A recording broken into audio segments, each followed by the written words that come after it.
Hey, and welcome to another episode of Can You Dig It? Let It Be Doug. I'm your host, D Doug. Like and subscribe. Hit the pound. You know what it do. If you don't like it, who gives a fuck? Yeah. So I'm with my real nigga right now. One of my reputables. You know that's what we do. We represent Seattle, and we choose the reputables, the ones that who can actually explain what it was, what it is, and what it shall be. And right now I'm with my guy Joey Crack. If y'all don't know him, it's Joey D. You know what I'm saying? He just came home, you know, and it's a pleasure, bro. Likewise. Yes, sir. So let the people know where you from, how you come, and what you trying to do. I'm from the South End, man. South End of what? Seattle, man. Born and raised, man. Providence Hospital, December 19th, 1977. I'm all about that life, man. And when I say that, I mean life in general. Right. Not just, gang banging life, street life. I'm talking about life in general. I love the Lord. Amen. And how it's going to be and what's it going to be is, still in the air, kind of, right? Yeah, the future is bright, though. Man, that's shit. That's truth be told. We from the same pedigree. You know what I'm saying? We from the same era and everything. And what I like to do the most is speak on what the town was back in our day, just to know and get the feeling of how it was really community. You know what I'm talking about? So like, how was Seattle back in the 90s, bro? It was pro-black, more black. It was coming from a different cloth. Like, Seattle is, we're neutral almost, to the point where, we're not California, we're not Canada, we're our own little Northwest best pedigree. So when we come about together, we come about whatever, we do what we're supposed to do, We don't follow no trend, we do our own thing. And back in the 90s, it was where you're from, what you be about, it was about pretty much following your own path or creating your own path. Right. Basically dancing to the beat of your own drum, but exactly. At the same time you was soaking up this game and creating a whole agenda, which is 206. Exactly. You know what I'm saying? I can dig that. I wasn't big drug dealing, I wasn't big killing, I was doing me, finding my own lane, Right.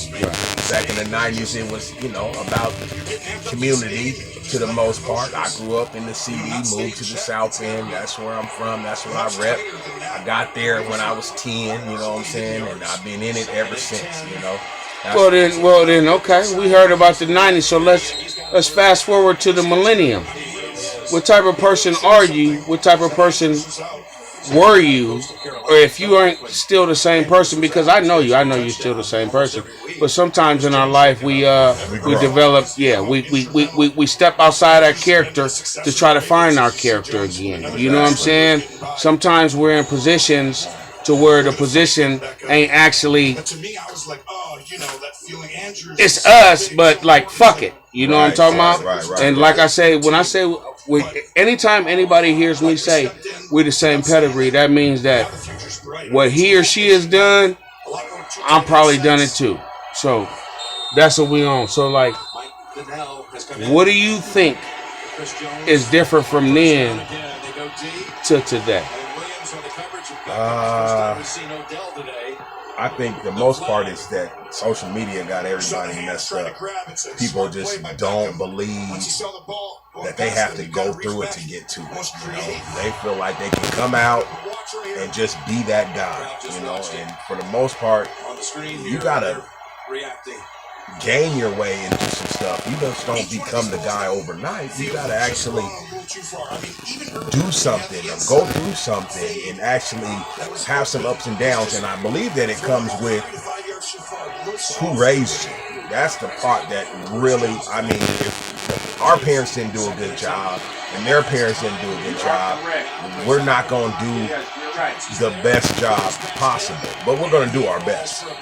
And if we're talking about era from between 16 and 25, they might have a little bit better understanding on how life is. But 16 on down, I mean, they're on their own trip. You know, they're on their own kick, and they just do what they're supposed to do, or what they want to do. You know, not what they're supposed to do. That's how they live life. So the difference is,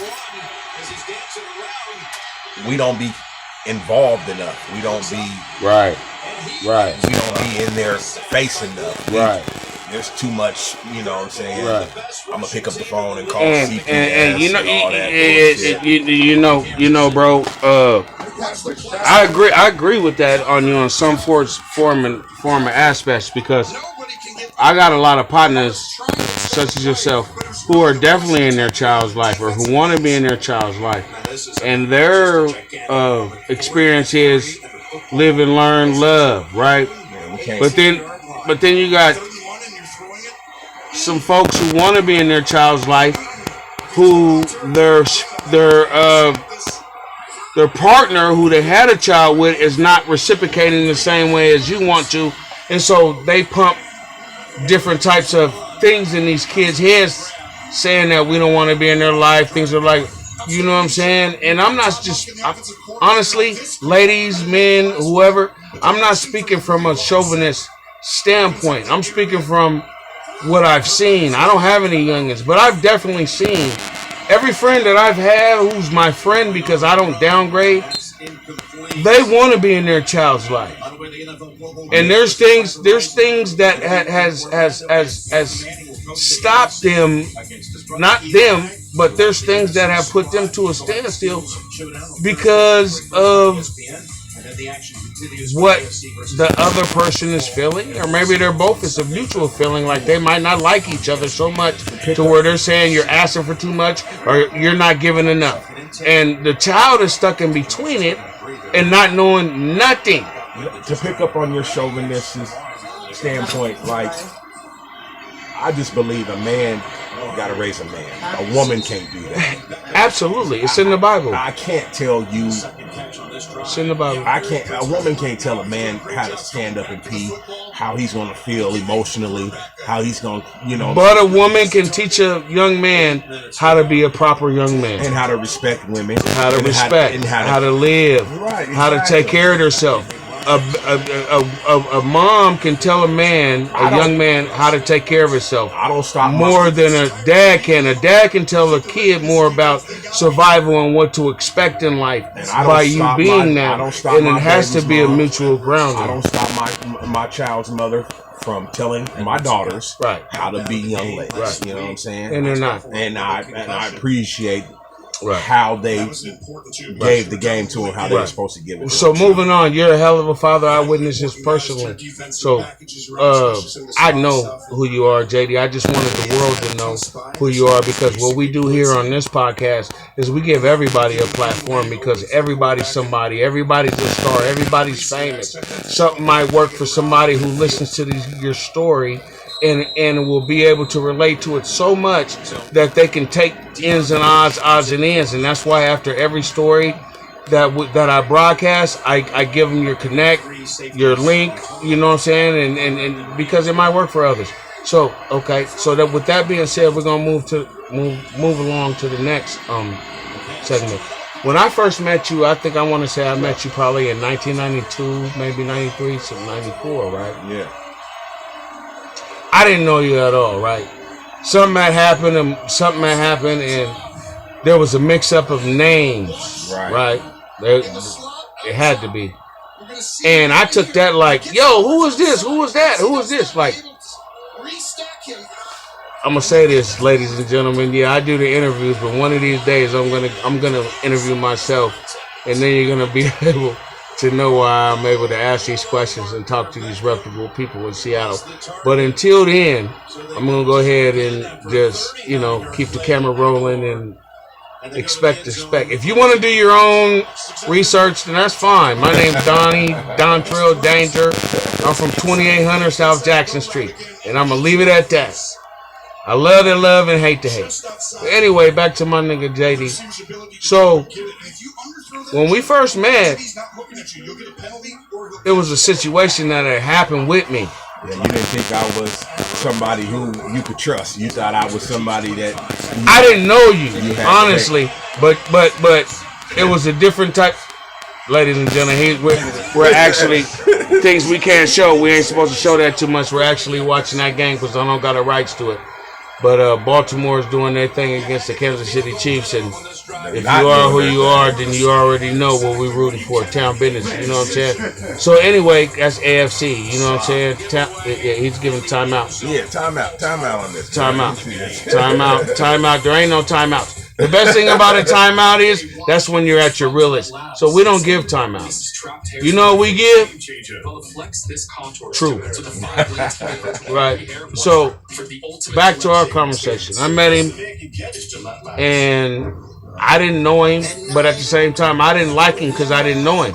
So when I first met him, I met him through a misunderstanding, then we got to being who we are anyway, you know. I've been knowing this brother for 30 years, 30 plus years. And life ain't been good to nobody. Exactly. And the reason why is because God picks and chooses who his soldiers are. He's gonna go through the battle. Right. So him, my other folks, we're all kings in this chess game. We move like pawns, rooks, because we can go anywhere. But at the same time, we ain't screaming check. We ain't you can't scream checkmate on us. Not at all. We already got the mate check. Right? So these interviews I do is strictly about Seattle. Yeah, we rain a lot in our area.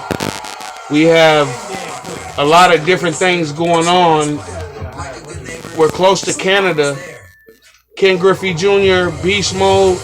But what you guys fail to understand that we're a melting pot. Man, don't leave him out. We're who? Lou Pinella. Sweet Lou. We don't care about the coaches, nigga. It's about the players, nigga. The coaches are supposed to do what they're supposed to do. Mike Holmgren, you gonna scream him? Not at all. You gonna scream the bubblegum to him, motherfucker?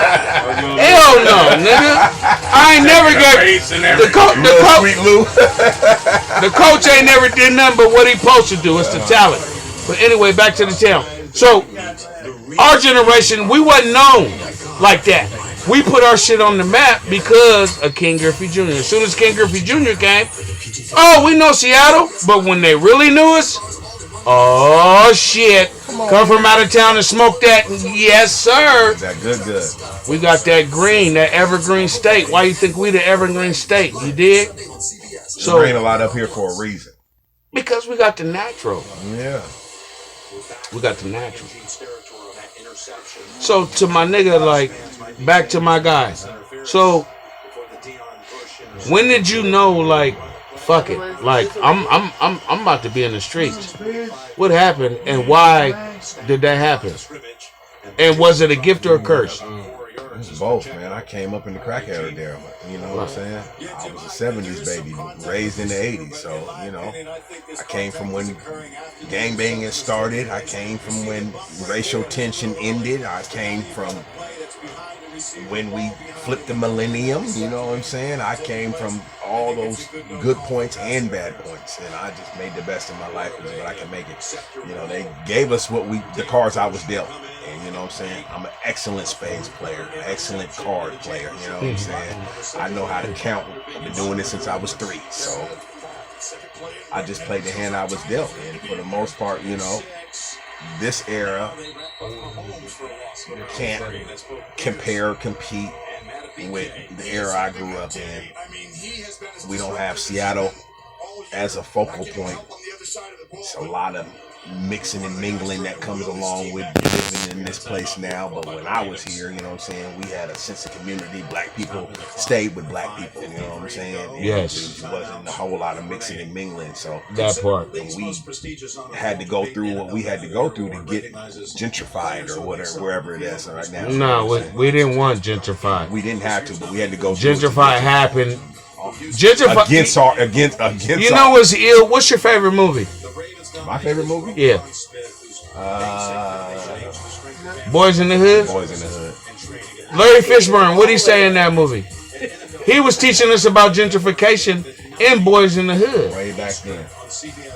But we were the niggas on the corner that was actually like, oh man, you don't know what you're talking about. Drinking 40s and man, get out of here with that. So Boys in the Hood came out 89, 90, right? I think so.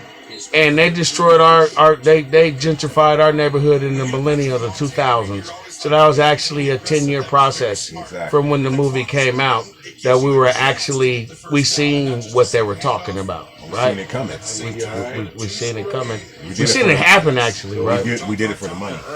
See, and one of the reasons why I do this podcast, like I say, I love Seattle so much because I was a part of the whole movement. I was a part of the Red Line. I was a part of changing Empire Way to Martin Luther King Jr. Way. When I was young, we actually marched. I was a part of the white man's name being changed from King County to Martin Luther King Jr. County. We're the most diverse city in the country, by far. I slid through the CD yesterday and still seen CAYA. Yeah, Central Athletic Youth Association. Right. And I play baseball on that side of town. So back to you, bro. Sweet Lou. Back to you, bro. This is about you, bro. I want you to really tell me about yourself, bro. Like, when was the first time you smoked weed? I was young.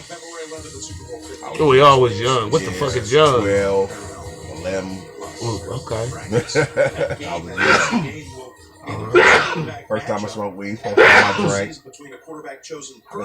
Up and down with it for my whole life. Did you smoke weed and drink on the same day first time, or was you? I don't remember if it was the same. But the balance ended up balancing itself at the same time. I probably drunk at the first time. You know True. So what was your feeling like? Okay, so you smoke weed and you drink about the same time. What came after that, bro? Getting money, man. Who was your influence? But you couldn't have did it by yourself. We all had somebody that was influential for better or for worse, right? Whether I they grew up with a dad, so I took to the streets. Man, you talking okay? So now you talking that 70s, 80s era. Right. Now you talking our era. You dig? Like we had to grow up to be men together. Exactly. We had to learn our right from wrongs from trial and error. And our friends told us when we fucked up, and we told our friends when we fucked up. Hey, wait. Right? Hey, wait. You know, we don't. I got a nigga bombing this, but we're going to do his interview later. But the bomb ain't a bomb because he's going to be incorporated. But we don't edit nothing over here. We talk the talk and walk the walk. So like I said. While I'm watching the game at the same time. Ooh, bro, this is natural. Keep it in your hand. You got it. Ooh. Okay, well, let me ask you this question to kind of minimize it. If you can stop your life, or if you couldn't stop your life, if you had an age to idle your life, or if it hasn't showed up yet, what age would that be? What was the best time of your life, or it hasn't came yet? It hasn't came yet. Groovy, it hasn't came yet, man. So you I'm still looking for the best part, you know. Right. I love my children. They're giving me a whole new perspective on life, you know. Right. I'm seeing what I should have did wrong and what I could do better. You know, I'm like I said in the beginning, man, you know what I'm saying? I'm about that life, you know what I'm saying? And that goes for any life I procreated, any life that I got left to live, you know what I'm saying? Any life I left behind. Right. So do you say you owe, or you got something coming to you? Oh, man, you owe me. You owe me, man, you know.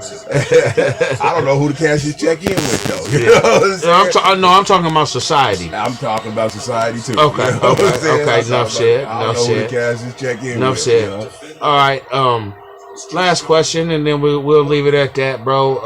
The last question is, what do you want folks to know you as? What do you want folks to? What's your legacy?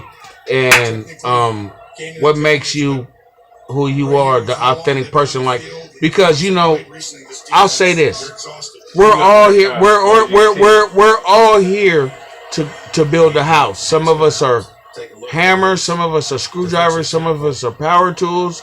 Some of us are even nails some of us play a different, but we're all here to build the house, right?